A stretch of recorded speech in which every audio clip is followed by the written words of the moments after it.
టీ20లో టీమిండియాకు తిరుగు లేకుండా పోయింది. స్వదేశంలో ఎదురేలేని జట్టుగా సంచలనాలు సృష్టిస్తూనే ఉంది. భారత్లో వరుసగా 17 టీ20 సిరీస్లను గెలిచింది. స్వదేశంలో అత్యధిక సిరీస్లో గెలిచిన జట్టుగా రికార్డులోకి ఎక్కింది. నిజానికి 2019 సెప్టెంబర్ నుంచి స్వదేశంలో భారత జట్టు ఒక్క సిరీస్ కూడా ఓడిపోలేదు. ఈ కాల వ్యవధిలోనే ఏకంగా 17 సిరీస్లు ఖాతాలో వేసుకుంది. ఈ రికార్డుల జాబితాలో భారత్ దరిదాపుల్లో కూడా ఏ జట్టు లేదు. టీమిండియాల ఆధిపత్యం చెలాయించిన జట్టు లేదు. 2006 ఫిబ్రవరి నుంచి 2010 ఫిబ్రవరి మధ్య ఆస్ట్రేలియా 8 సిరీస్లను స్వదేశంలో దక్కించుకుంది. స్వదేశంలో భారత్ తర్వాత ఎక్కువ సిరీస్లు గెలిచిన జట్టుగా నిలిచింది. మూడో స్థానంలో సౌత్ ఆఫ్రికా ఉంది. ఫిబ్రవరి 2007 నుంచి అక్టోబర్ 2010 మధ్యలో సఫారీ జట్టు 7 సిరీస్లు దక్కించుకుంది. గతంలో ఫిబ్రవరి 2016 నుంచి నవంబర్ 2018 మధ్య స్వదేశంలో టీమిండియా 6 సిరీస్లు సొంతం చేసుకుంది. డిసెంబర్ 2008 నుంచి ఫిబ్రవరి 2012 మధ్య న్యూజిలాండ్ కూడా ఆధిపత్యం చెలాయించింది. స్వదేశంలో 6 సిరీస్లు గెలిచింది.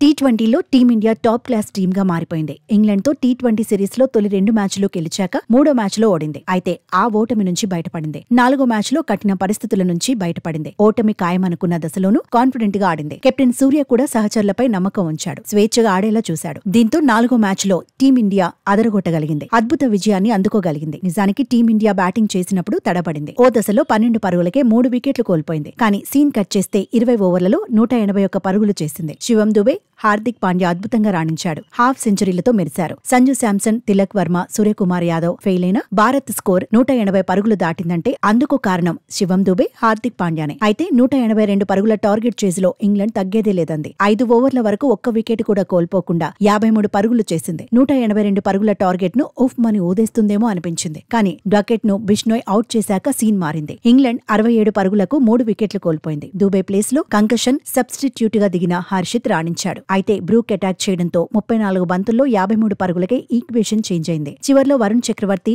హర్షిత్ రాణా మెరవడంతో భారత్కు తిరుగు లేకుండా పోయింది. 15 పరుగుల తేడాతో గెలిచింది.